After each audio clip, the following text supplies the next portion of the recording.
Selamat datang kami haturkan kepada Pembina Bayangkari Cabang Lamongan, AKBP Arif Fazil Saman, SHSIK MSI, beserta Ibu Ketua Bayangkari Cabang Lamongan, diperkenankan untuk menempati tempat yang telah disediakan.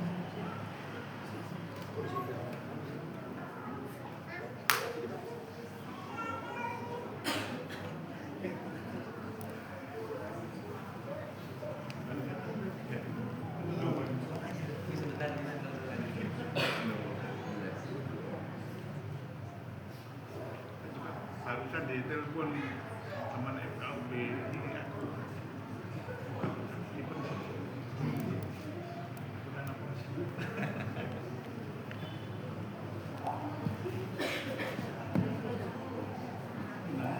Hanya yang tahu. Jadi saya baca di grup urus banyak yang tulisan.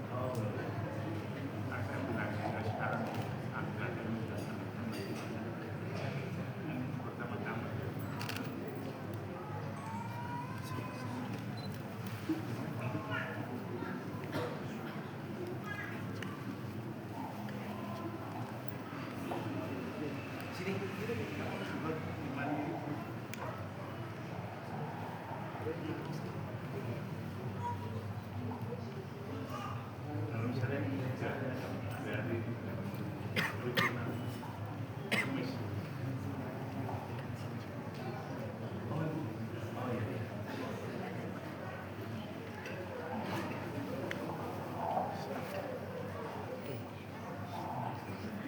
Assalamualaikum warahmatullahi wabarakatuh.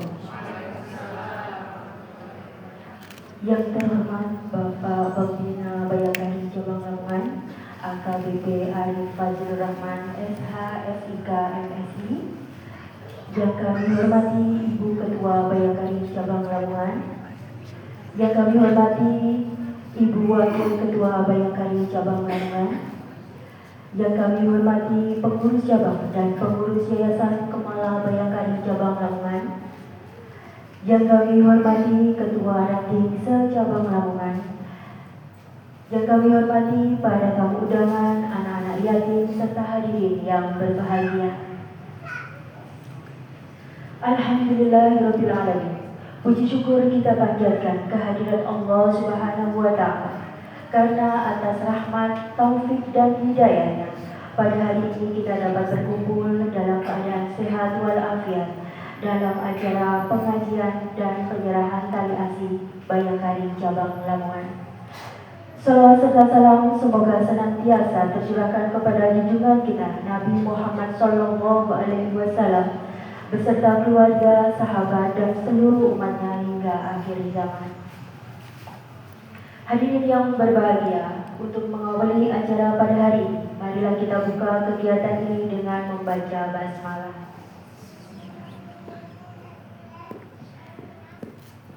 Memasuki acara selanjutnya,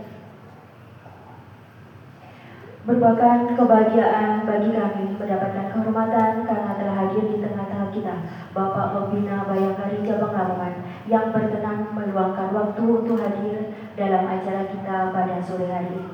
Untuk itu, sebagai bentuk penghormatan kepada beliau, kami persilakan kepada Bapak Pembina Bayangkari Lamongan untuk berkenan menyampaikan sambutannya. Kepada Bapak dipersilakan.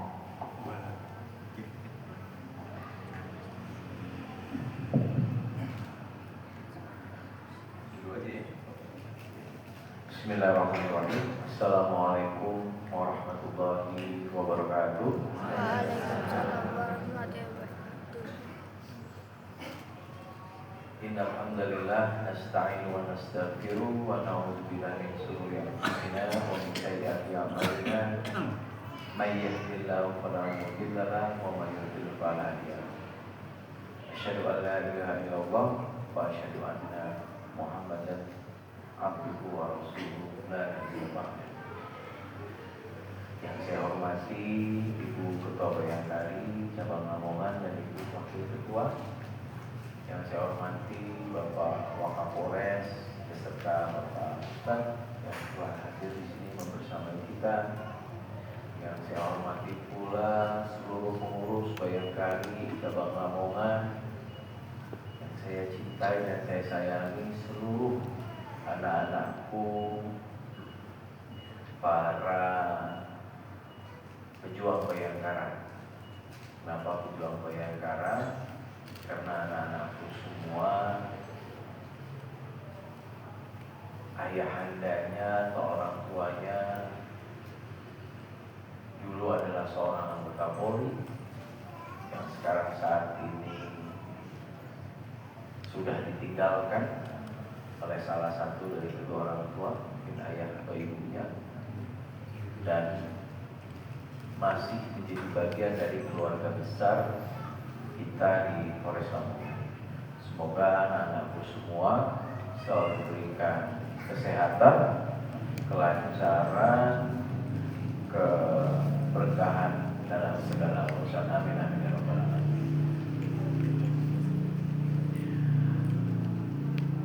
Alhamdulillah, kita hari ini sudah memasuki tahap terakhir dari bulan Ramadan. Tidak lama lagi, kurang lebih 6 hari lagi jelang kita masuk ke 1 Syawal atau Raya Idul Fitri. Maka dari itu, di pekan terakhir, 10 hari terakhir ini, saya selaku Kapolres juga sebagai pembina Bayangkari menyambut baik dari kegiatan Bayangkari Lamongan untuk melaksanakan dan menyempatkan waktu melaksanakan buka bersama, juga silaturahmi, mengundang para warakauri dan putra-putrinya yang merupakan yatim-yatim Bayangkara. Semoga Allah Subhanahu wa Ta'ala meridhoi kegiatan ini, memberkahi kegiatan ini, dan memberikan balasan berupa ladang amal untuk kita semua yang sudah terlibat di Yaumil Akhir. Karena saya ingat sekali salah satu hadis yang cukup populer ketika Nabi Muhammad berkata, "Ana wa kafilul yatim fil jannah akada." Sambil beliau menunjukkan kedua jarinya seperti ini. Saya, kata Nabi, saya bersama orang-orang yang suka memelihara anak yatim, suka mengopeni anak yatim, nanti di surga hakada, fil jannah hakada. Dengan seperti menunjukkan dua jari, betapa dekatnya beliau nanti kita apabila kita mampu mengamalkan mengopeni anak yatim, memperhatikan anak yatim, memelihara anak yatim, insya Allah nanti kita yakini di surganya Allah nanti kita berkumpul dengan junjungan kita Nabi besar Muhammad Sallallahu Alaihi Wasallam dan mendapatkan syafaatnya di hari kiamat. Mungkin itu yang bisa saya sampaikan. Dan paling terakhir saya ingin memberikan semangat kepada anak-anakku semua, ya. Ada berapa orang nih? Betul? Ada 55 dari yang hadir 25. Anak-anakku semua tetap semangat, ya. Tetap semangat, tetap istiqomah. Semuanya kalau kita rasa-rasa sedih, rasa kecewa, semuanya merupakan qadarullah, ketetapan Allah, sunatullah. Mungkin ini cara Allah untuk membesarkan hati kita dan anak-anak tetap semangat. Jangan sampai, juga saya sampaikan kepada ibu-ibu warakauri, jangan sampai susah. Ini masih ada Ibu Bayangkari yang masih aktif, Ketua Bayangkari, apa yang bisa kami bantu nanti akan kami support semaksimal mungkin.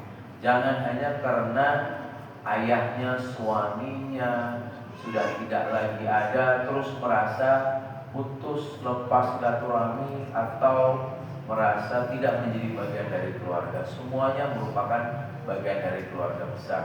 Dan kalau bicara anak yatim, maka anak yatim yang paling utama yang harus diopeni pertama kali adalah keluarga terdekat kita, yaitu keluarga terdekat kita adalah yatim-yatim Bayangkara. Sebelum kita cari panti asuhan yang jauh-jauh, yang di Paciran, yang di Brondong, kita cari yang ring 1 kita, yaitu anak-anakku ini ada 55. Setidaknya kebutuhan dasarnya terpenuhi, setidaknya kebutuhan pendidikan dasarnya terpenuhi, dan lain sebagainya. Jangan sampai nanti malah susah, tidak sehat, sakit dan sebagainya, dan bingung mau minta bantuan kepada siapa. Ada kami di sini. Itu saja yang dapat saya sampaikan. Sekali lagi mohon maaf apabila ada kesalahan. Akhirul kalam, billahi taufiq wal hidayah. Wassalamualaikum warahmatullahi wabarakatuh.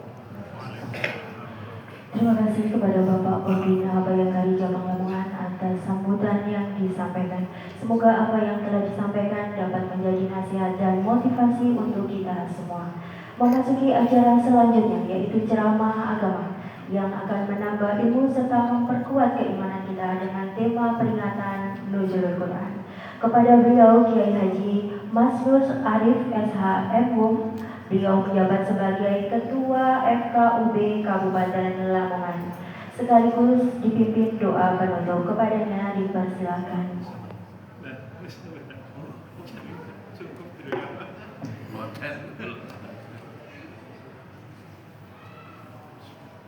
Assalamualaikum warahmatullahi wabarakatuh. Assalamualaikum warahmatullahi wabarakatuh. Hamdan wa syukran lillah, wassalatu wassalamu ala asyrafil anbiya'i wal mursalin sayyidina wa maulana Muhammad wa ala alihi wa sahbihi ajma'in, amma ba'd. Hadratul Masyayikh, khususnya Bapak Kapolres yang kami hormati, Ibu Ketua Bayangkari beserta jajarannya yang kami hormati, Bapak Wakapolres dan sedaya pimpinan utama Polres Kabupaten Lamongan yang mudah-mudahan selalu dirahmati, diberkahi oleh Allah Subhanahu wa Ta'ala, dan anak-anakku yang kami banggakan. Satu hadis riwayat Imam Bukhari saking sahabat Sa'ad bin Sa'ad ingkang wau sampun diaturake Bapak Kapolres, cukup menjadi motivasi, menjadi referensi kita untuk selalu membersamai, menyertai itu bukan hanya dekat, tapi betul-betul tahu masalah anak yatim dan juga menjadi solusi bagi anak yatim. Insya Allah berjanji dengan dekatnya dengan Rasulullah di dalam surga yang sangat akrab, yang sangat mesra, dan sangat dekat sekali dengan Nabi Muhammad. Untuk itu sedikit kula badhe nyampeake tentang Nuzulul Quran. Kita ini dimuliakan Allah dengan Al-Quran. Quran ditulis dalam bentuk masdar fu'alan. Dari al-nahwu nira, di mana ada masdar dengan tambahan huruf alif dan nun mempunyai faedah mubalaghah, superlatif. Qur'anun itu masdar dengan tambahan huruf alif dan nun, berarti maknanya bacaan sungguh bacaan estu bacaan. Oleh karena itu Al-Quran itu bacaan terbuka. Siapapun yang membaca Al-Quran, ngerti maknanya atau tidak ngerti maknanya, itu tetap diberi pahala Allah. Al-muta'abbatu bitilawatihi. Apa mana kok membaca, mendengarkan, mirengake yang maca Al-Quran, itu juga diberi pahala Allah. Umpamanya kita ini nggak bisa baca Al-Quran, mohon maaf hari ini nggak bisa membaca Quran, apa kata dunia? Umpamanya nggak bisa baca Quran, pegang Quran saja, itu juga diberikan pahala Allah. Karena kitabul muqaddas, Quran itu kitab yang disucikan. Mulanya la yamassuhu ilal mutahharun, tidak boleh memegang Al-Quran kecuali orang-orang yang suci, baik dari hadas besar maupun dari hadas kecil. Dalam Al-Quran Allah dahulu syahrul Ramadan alladzi unzila fil Quran hudan linnas wal bayyinatin minal huda wal furqan. Ayat ini menjelaskan Al-Quran itu tidak hanya hudan linnas, tidak sekedar memberikan petunjuk manusia untuk mendapatkan kebahagiaan di dunia dan di akhirat, tapi wabayyinatin minal huda, sekaligus menjelaskan, memberikan bimbingan tentang petunjuknya itu. Lah Al-Quran ketika menjelaskan tentang petunjuknya tidak selalu menggunakan media makhluk-makhluk besar, hal-hal yang populer, tapi juga menggunakan media makhluk-makhluk kecil, hal-hal yang tidak populer menurut pandangan manusia. Kalau para sastrawan, ilmuwan senengane mengomentari makhluk-makhluk besar, hal-hal yang populer, kurang tertarik tentang makhluk-makhluk kecil atau makhluk-makhluk atau hal-hal yang tidak populer. Padahal menurut Al-Quran, sedaya ciptaan Allah itu hudan linnas, petunjuk bagi manusia, wa bayyinatin minal huda, sekaligus pencerahan di kula panjenengan sedaya. Mulanya ketika Al-Quran menjelaskan tentang petunjuknya, itu menggunakan media mulai dari makhluk-makhluk besar sampai makhluk-makhluk kecil, hewan-hewan yang besar sama hewan-hewan yang kecil. Misalnya di dalam Al-Quran itu ada surat Al-Fil, maknanya gajah. Alam taro kaifa fa'ala rabbuka bi ashabil fil. Apakah kalian tidak pernah berpikir tentang pasukan gajah, tentang bagaimana Allah memperlakukan pasukan gajah itu? Al-Fil dalam hal ini konteksnya berkaitan dengan pasukan gajah yang luar biasa untuk ukuran pada saat itu, dengan kekuatan militer penuh dan artileri persenjataan yang cukup lengkap untuk menghancurkan Ka'bah, Baitullah dalam dikun Allah Subhanahu wa ta'ala. Nah, ketika Allah menghadapi Ashabul Fil ini, pasukan gajah ini, buatan menunjuk hewan makhluk besar yang punya kekuatan dasar. Justru yang ditunjuk itu burung kecil. Kalau di sini sekelas semacam burung emprit gitu. Dalam Al-Quran disebut burung bulbul, burung al-babi. Tarmihim bihijaratin min sijil, dengan dipersenjatai secara skill, secara pistol dan super canggih.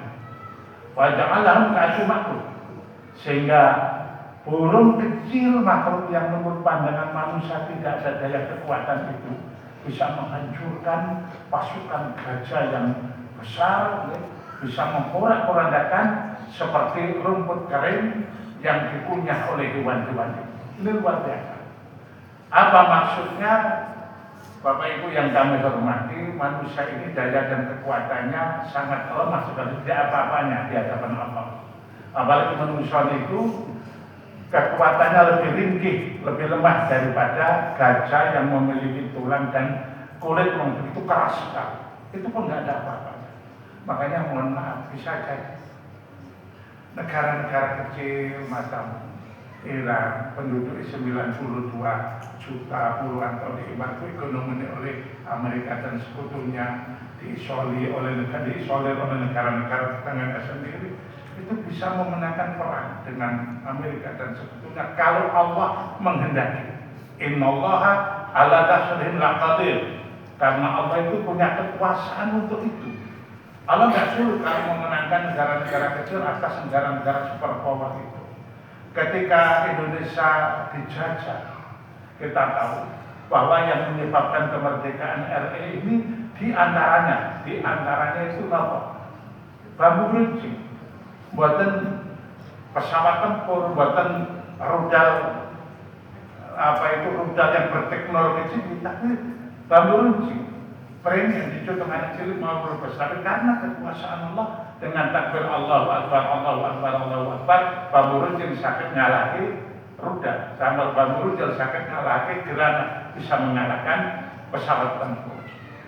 Pada tahun 1945, 3 bulan setelah Indonesia merdeka, persisnya bulan November, ketika perang di Surabaya, Hadratus Syekh Kiai Haji Abdullah Abbas Buntet itu hanya dengan melemparkan tasbihnya itu bisa menjatuhkan 1 sampai 2 pesawat bomber.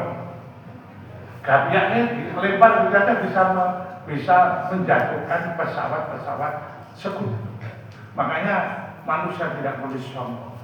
Negara tidak boleh merasa superpower lalu sakwena itu Innallaha ala nasyuna qadir. Kalau Allah sudah menghendaki, bisa jadi negara-negara kecil itu bisa mengalahkan mereka-mereka yang mengaku sebagai superpower, sebagai orang-orang yang paling hebat dan sebagainya. Makanya manusia tidak boleh sombong. Al-Quran dalam menjelaskan petunjuknya itu juga menunjuk Al-Baqarah. Al-Baqarah itu maknanya sapi betina. Al-Baqarah ini berkaitan dengan dunia lain, dunia spiritual, dunia mistik, dunia yang tidak bisa diakal dan dirasionalkan. Di surat Al-Baqarah ayat 63 sampai 73 itu, 10 ayat itu mengisahkan bahwa pada zaman Nabi Musa ada pembunuhan misterius yang pembunuhnya tidak bisa diketahui. Karena ketika itu belum ada intel, belum ada kepolisian, belum ada Densus 88, maka Allah kemudian memerintahkan yang bersangkutan menyembelih Al-Baqarah, sapi betina. Ternyata melalui media sapi betina ini, pembunuhnya bisa dilacak, bisa diketahui. Apa artinya itu? Jamaah yang Allah hormati, dunia ini bukan sedoyo bisa diakal, tidak semuanya bisa dirasionalkan. Ada dunia lain, ada dunia misterius, ada dunia spiritual, ada dunia mistik, ada dunia yang tidak bisa diakal oleh akal manusia, hanya dimiliki Allah. Dan sebagian kecil dipahami oleh manusia. Sebagian kecil yang dipahami oleh manusia itu artinya hanya orang-orang tertentu yang Allah tunjuk bisa memahami dunia mistik, dunia spiritual, dunia-dunia yang tidak bisa diakal dan dirasionalkan. Dalam buku sirah, dalam buku buku sejarahnya Hadratus Syekh Asy'ari itu halaman 14 itu ada keterangan. Zamannya Hadratus Syekh Asy'ari, wong kampung terbuiring gitu, menawi kelangan sapi, kambing, utawa ayam. Itu coba nggak menilai minta cerita, sapiku mapili kelangan. Hadratus Syekh Asy'ari dongeng sederhana, dia mudah-mudahan maling sadar bisa. Lola sedina rodina maling ini dengan ikhlas, dengan mensadar diri, mengembalikan sapi, hewan yang dicuri kepada pemiliknya tidak ada masalah. Seperti kata bahkan banyak sekali pencurinya itu kemudian menjadi sahabat, menjadi taman akrab yang dicuri itu. Kemudian yang terakhir, Allah juga dalam menjelaskan petunjuknya itu juga menunjuk al-ankabut, hewan laba-laba, hewan kecil gitu ya. Kalau menurut manusia tidak punya kekuatan apa-apa, tapi kenyataannya al-ankabut, hewan laba-laba ini prestasi ketakwaannya, prestasi pengabdiannya kepada Allah luar biasa. Dan laba-laba inilah yang menyelamatkan Nabi Muhammad dari kejaran, dari penangkapan kafir Makkah ketika hijrah dari Mekah ke Madinah. Kita tahu Nabi Muhammad hijrah dari Mekah ke Madinah itu betul saja ke Madinah, mampir ke Tawasul. Nah, di saat tokoh-tokoh kafir Mekah itu kepikiran kalau Nabi Muhammad hijrah dari Mekah ke Madinah, mereka membuka sandbar, membuka sayembara. Ayo, sopo sing bisa mengejar menangkap Muhammad di tempat mati, aku kasih 100 unta. Lah tiang Mekah niku rata-rata dia itu pintar ilmu pelacak kaki, baik pelacak jejak kaki manusia maupun pelacak jejak kaki hewan. Nah, salah satunya yang ahli ilmu pelacak kaki ini adalah Abdullah bin Urayq. Makanya Abdullah bin Urayq itu pernah disuruh Nabi Muhammad sebagai petunjuk jalan dari Mekah ke Madinah ketika hijrah, meskipun orang ini orang Yahudi. Makanya inilah yang kemudian dipakai oleh ulama-ulama itu bahwa terkait kerjasama sosial, perdagangan, macam-macam politik boleh dengan orang non-Muslim itu. Tapi kalau sudah menyangkut masalah agama, tidak boleh lakum dinukum waliyadin. Nah, ketika Nabi Muhammad hijrah dari Mekah ke Madinah ini dikejar oleh para pelacak-pelacak ini, sambil mencermati jejak kaki Nabi Muhammad, sampailah mereka persis di depan mulutnya Gua Sur. Karena di situ jejak Nabi Muhammad berhenti, maka dia turun dari kudanya.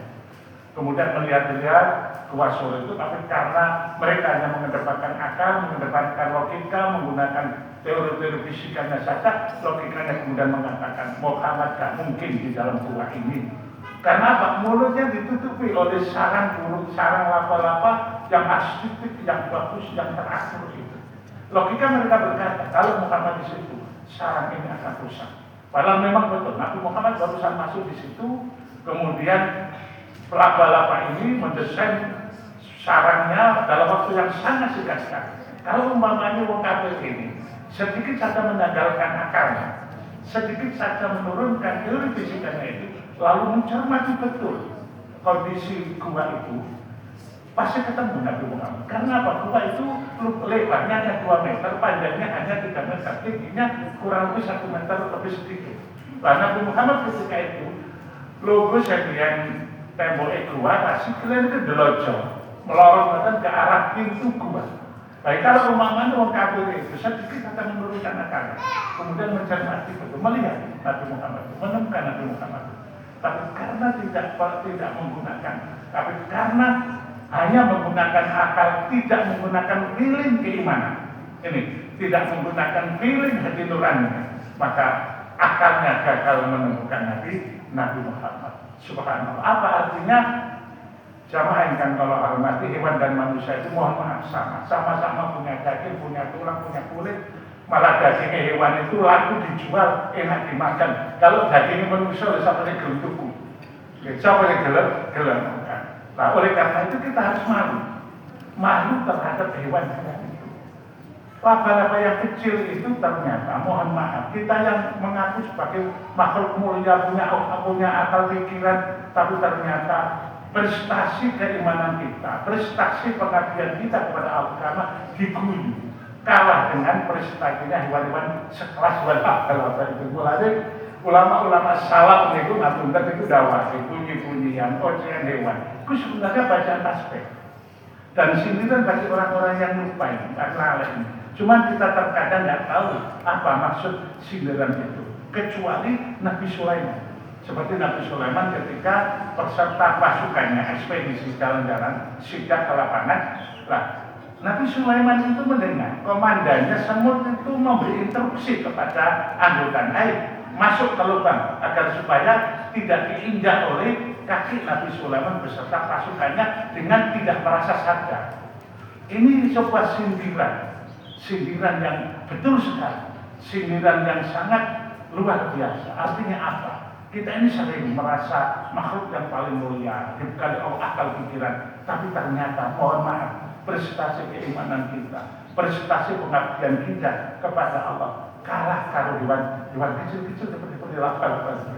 Mudah-mudahan sedikit demi barokah dan manfaat dan bisa membawa kelompok menjadi orang yang ahli Al-Quran dan mendapatkan petunjuk dari Al-Quran itu sendiri. Mohon maaf dan langsung ditutup doa. Bismillahirrahmanirrahim. Hamdan yuwafi ni'amahu wa yukafi mazidah ya Rabbana lakal hamdu kama yanbaghi li jalali wajhika wa 'azimi sultanik. Allahumma shalli wa sallim wa barik ala sayyidina Muhammad walhamdulillahi rabbil alamin. Allahumma fa'al al-Qur'an wa munzil al-Qur'an bil hikmati wal bayan barikillahumma lana fi shahr Ramadan.